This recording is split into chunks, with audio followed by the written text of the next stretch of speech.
We're here in beautiful Puerto Portales in Mallorca because it's the day before the Palma boat show, and the local pearl dealer here has been good enough to allow us to jump on board one of their boats en route from this marina across to the show venue in Palma itself. Now the boat we're here to look at is this very striking and distinctive looking Pearl 72. I know the crew is all set up and ready to go, so we won't delay them any further. We'll jump straight on board, get ourselves to the helm and see how she behaves.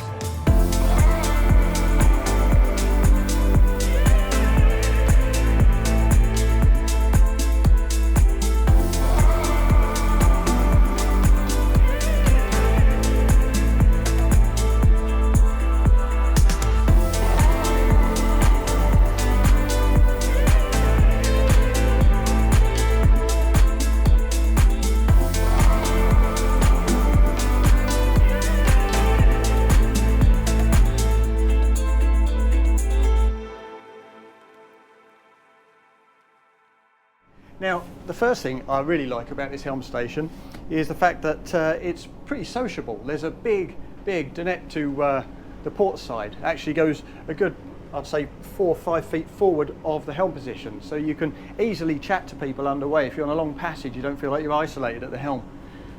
We also have that lovely big galley just after these twin helm seats, so that's an extra bit of sociability too. And in terms of your access to other parts of the boat for helming, that's pretty practical, I have to say. We've got this skipper's door to the side here, so you can easily get out onto those side decks. We also, of course, have the upper helm up on the fly. That's on the starboard side. It's pretty much a mirror image of what we see down here on the main deck. But we also have the optional third helm station on the port side of the cockpit, way aft. So if you come in stern to, or you just want to come alongside port side too, that's a great position. So it's very, very practical in that regard. And up here at the helm itself, it's very bright too. We've got those big overhead panels. We've got a lot of glass around us. Visibility is a little bit restricted further aft because we've got those kind of fiberglass arrows through the centre of the window sections. Plus the saloon further aft drops down, I'd say about 6-8 inches. So visibility aft is not fantastic, but up here at the helm, it's a very pleasant environment. It's very spacious. Now let's get her up onto the plane and see how she does. This particular boat, this show boat, this is rigged with the top engine options, and there's a pretty handy surge there too. Feels good. They're the MTU 1600s. And they say it's good for in excess of 30 knots. We're scooting through already to 28, 29 knots. So that's pretty quick. It feels pretty lively. And actually, a lot of boats at this sort of size, 60, 70 feet and larger, although some of them do claim to be planing vessels, a lot of them feel like they run more like fast displacement vessels or fast semi-displacement vessels. This is different. Once you get up to sort of 20, 22, 23 knots, lower than that in fact, between 18 and about 22 knots, you feel the hull free itself up a little bit. You see the waterline move further aft and you feel the pace pick up. It definitely has the feeling of a smaller sports boat. It's blowing a bit here today actually, around about force 3 to 4, but I don't feel any evidence of that windage. Even though we got that big fly up top. Very level, very settled, and very quiet actually. What are we doing now? 31 knots. That's pretty much the top end. We can go through to about 32 knots, I think. But even at this kind of pace, with those big patio doors aft slid shut, we're just dipping below the 80 decibel mark, around about 79.5. And that's as loud as it gets. So it's really quite a relaxing environment. Very easy for me to chat to the people 6 or 7 feet away on that port dinette without having to shout. Now if we ease her back to more realistic cruising speeds,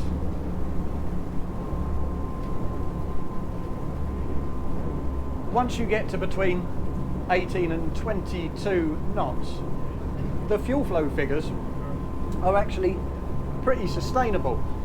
At that sort of pace, we've got a fuel tank around about 4,400 litres. If you save 20% of that, you're looking at about 3,400, 3,500 litres of fuel. Well, at this kind of pace, we've got a good 10 hours of running in it. So we've got a usable range around about 200 nautical miles. They quote cruising speeds around about 215 nautical miles, but either way, that's reasonably long-legged. That gives you plenty of flexibility in terms of your cruising plans. The visibility is more restricted on the port side because we have that big floor-to-ceiling fridge opposite that starboard galley. You turn to starboard, and these high-level windows here actually give you a fantastic view aft. But of course, this is primarily a Mediterranean boat, so the vast majority of your helming is going to be done, you would think, from up on the flybridge. So we'll pop up there now and see how that compares.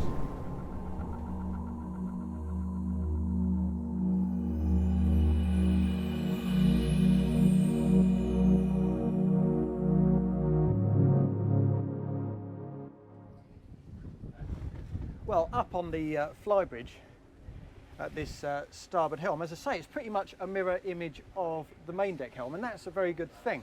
So we've got two helm seats here. The starboard one of those two is the steering position. That makes good sense. It means I can see the entire starboard side of the boat, and of course we have that additional steering position, the aft end on the port side.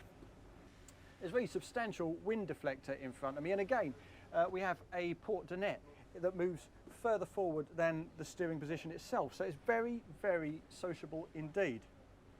Now let's get her up to speed again and have a little play up here.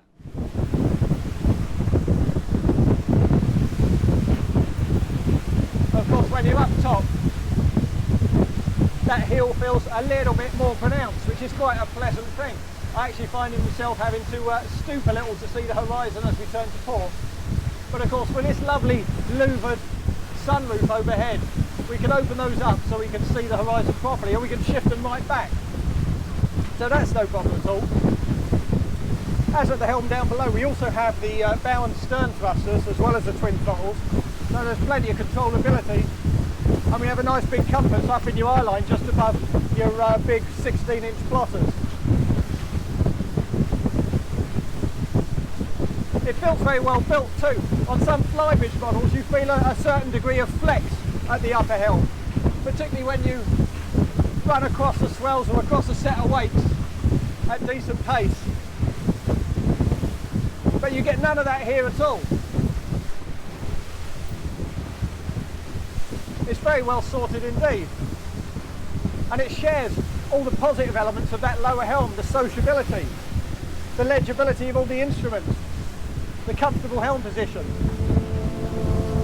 If you're going to take a boat to the Mediterranean or keep your boat in the Mediterranean and you're going to spend a lot of time helming up top, this is pretty much how you want it to be.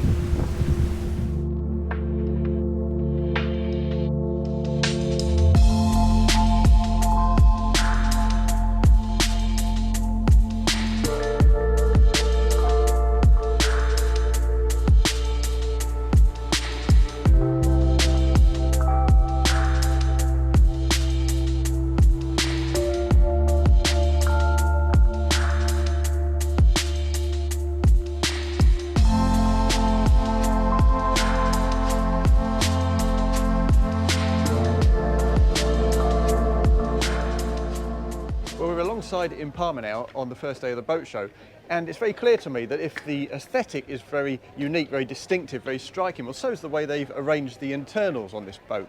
And that all starts with the back end. If I spin you around, you'll see that inside this enormous garage there's space not just for a Williams Sportjet 345 plus on the starboard side the various remotes. We've also got proper space for a proper jet ski over there. It's not particularly a squeeze.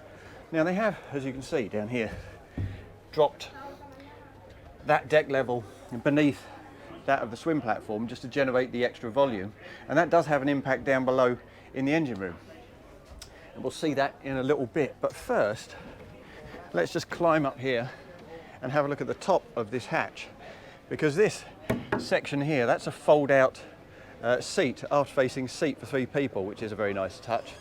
And also, another way in which the boat deviates, it would seem to me, is in the absence of side terraces, which, you know, Pearl believe are generally used a couple of times and then pretty much ignored. What they've done instead, if we head back aft again, what they've done instead, we'll head to the port side, it's a little clearer, is integrate these sections here.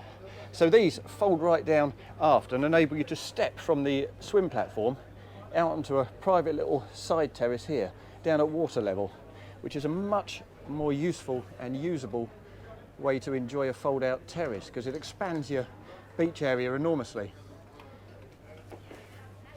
Now, we obviously have another on the starboard side, as you can see down here.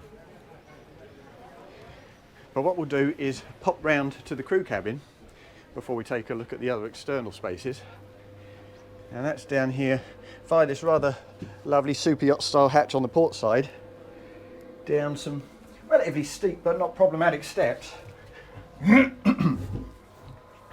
when we get down here, immediately ahead of us we have a really good ensuite facility with good headroom. It's fitted out much like the rest of the boat, so it feels great, with a separate shower compartment and a decent window, plus a little galley unit just here and a bunk cabin at the starboard side there. Plus, if I can find the little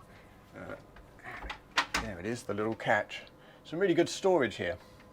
And as I say, access to the engine room is most easily done here at the show via this crew cabin.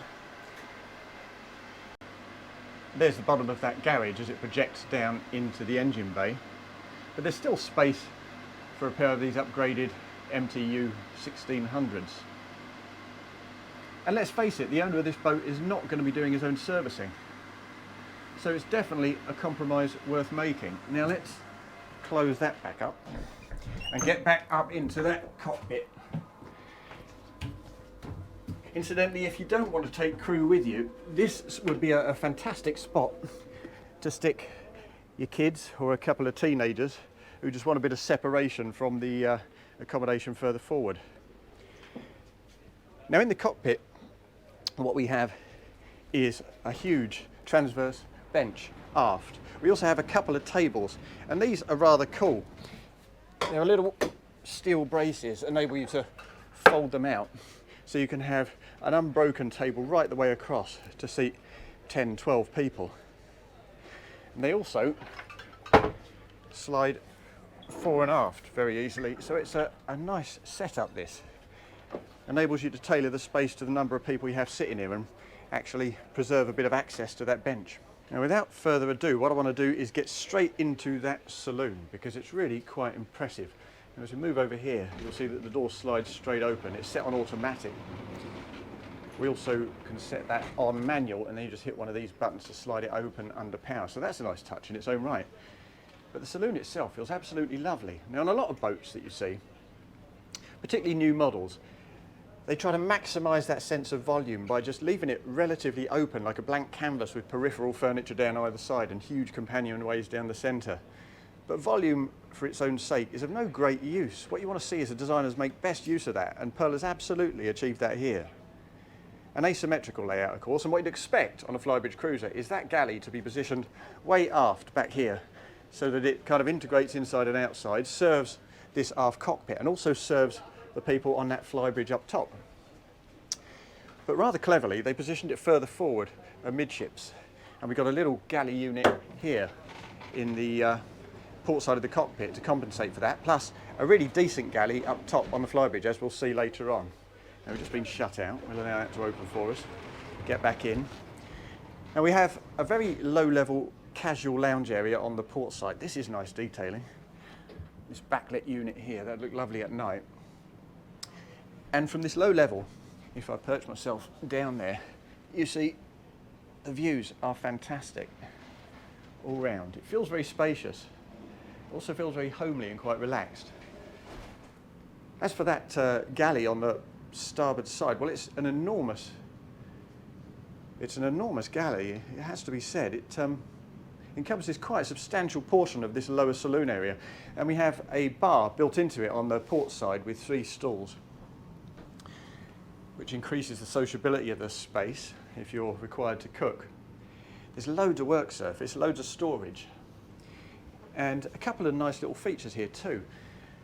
In prime position next to the bar we have a little powered wine cooler with a bottle of champagne in it at the moment. We also have this little device. I'm not sure I can operate this, but rest assured that it's supposed to pop up. It has little power sockets on it. And at the induction hob, 4-ring induction hob, this little unit in the centre is quite handy too. That's your extractor fan. So all your fumes and mess are sucked straight down there, filtered, and then exit out over the whole side. And that avoids having to block your light or block your views with big extractor fans up top. So that's a nice little feature.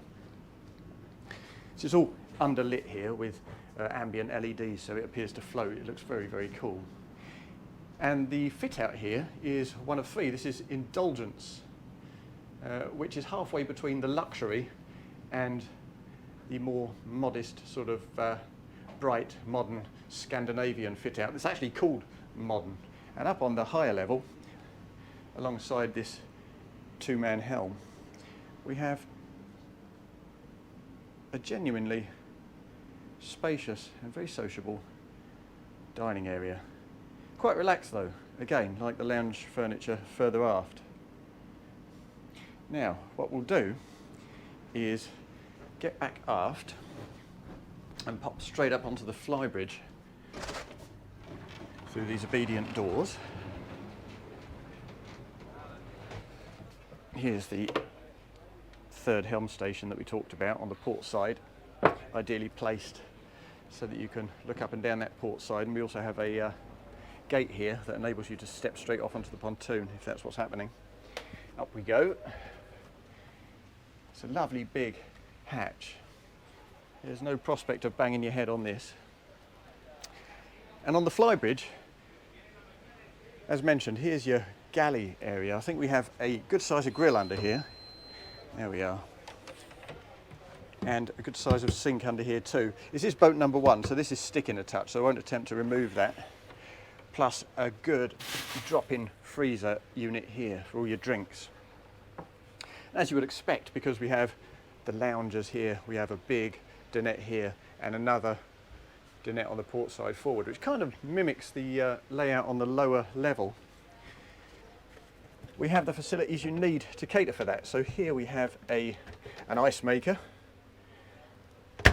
tucked beneath the stove, and here a little fridge with a freezer compartment. So everything you need to service people up top without having to go down below to that midships galley.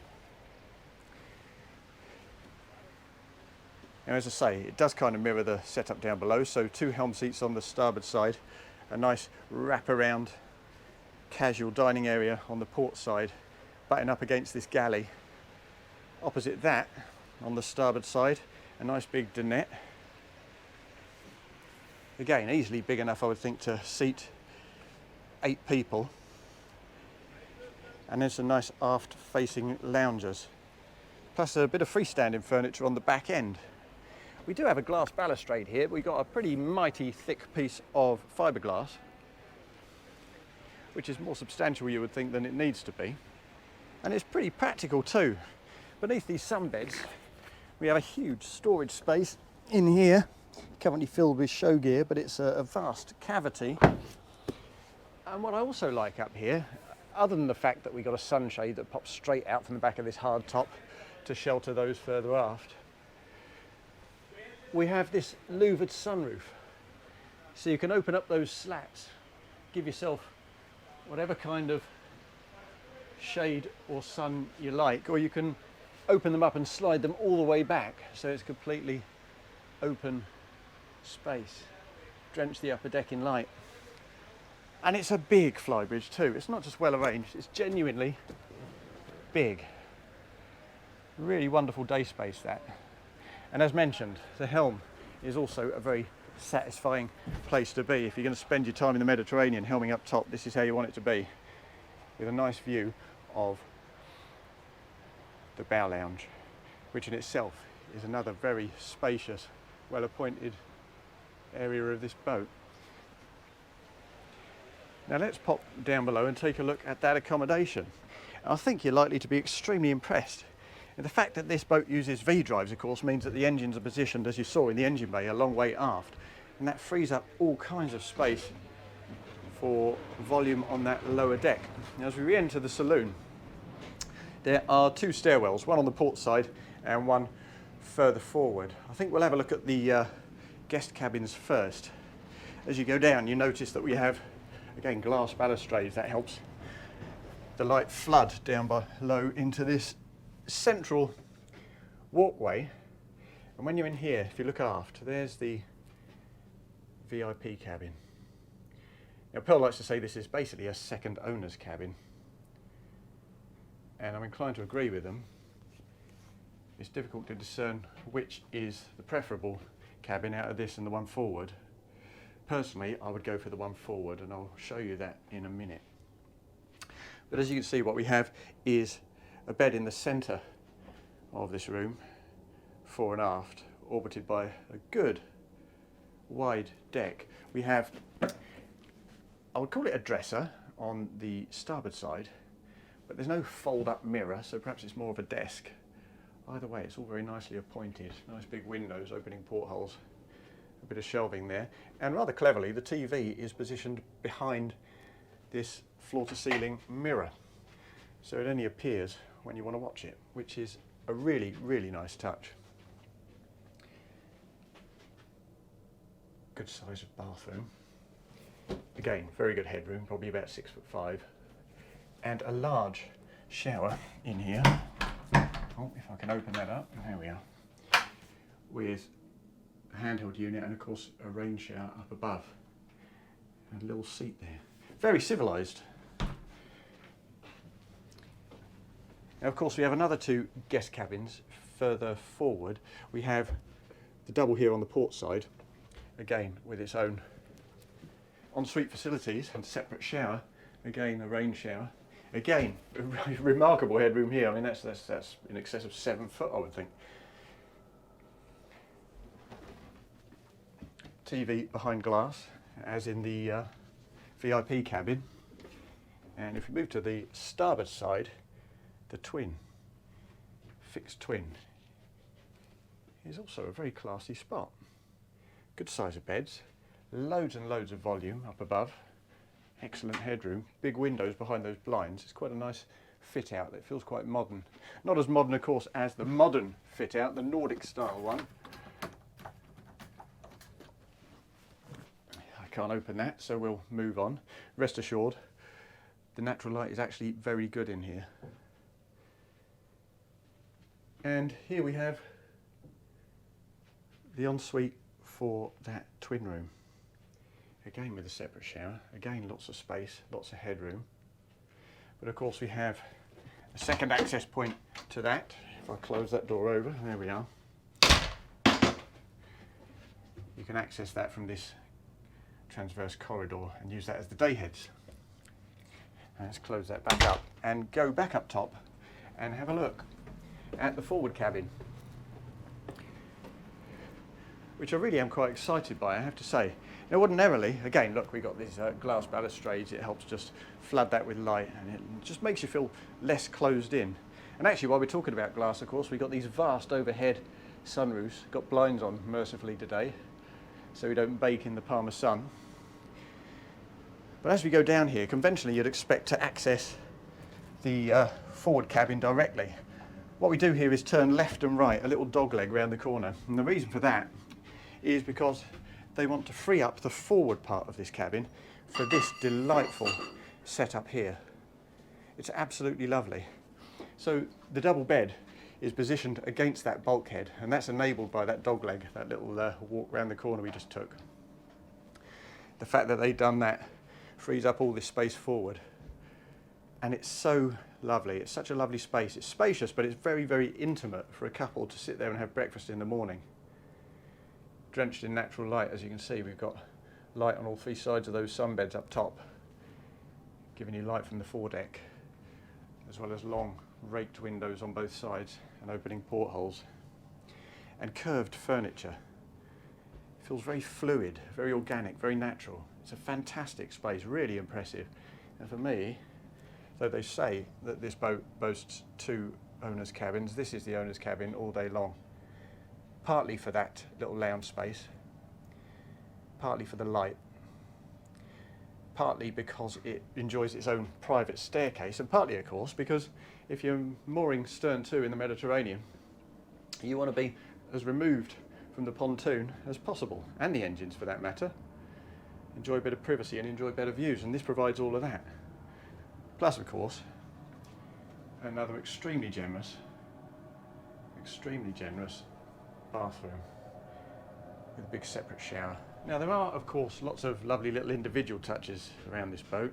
Elements like the swivelling mirror at the dressing table here, like the fold-out reading lamps that light when you actually need them automatically. But it's more to do with the general ambience of this place, with the fact that the flow throughout this boat seems to work so very well. There are no pinch points to speak of at all, aside perhaps from the access point to the crew cabin. But again, like the pinch point in the engine room, it's a very sensible compromise, because you buy a boat for your own enjoyment, not for that of your crew and your engineers. So I'm fully on board with that kind of design ethos.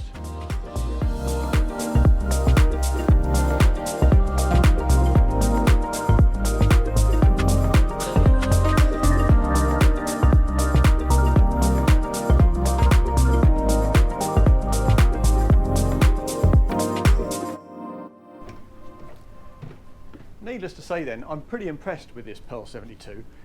I mean, this is a 72-footer with 4 cabins for 8 people, all of them Ensuite. We've also got that excellent crew cabin aft that can quite happily accommodate an extra couple of guests. We've got that impressive aft end with the fold-down platforms and that huge tender garage. Now, it comes in at a price of around about £2.7 million plus VAT, or when you spec it up to sort of show standard, £3 to £3.2 million plus VAT. But that is a tremendous amount of boat for the money. And more to the point, it's so satisfyingly different. It takes tangents that actually work. They're not tangents for the sake of tangents. They're not trying to be different. They're just making clever design decisions that actually improve your day out on the water. And what's special about that is, if you close your eyes, open them for a brief moment, you know instantly, wherever you are on this boat, you know you're on a Pearl 72. And in the modern market, that's quite a rare and special thing.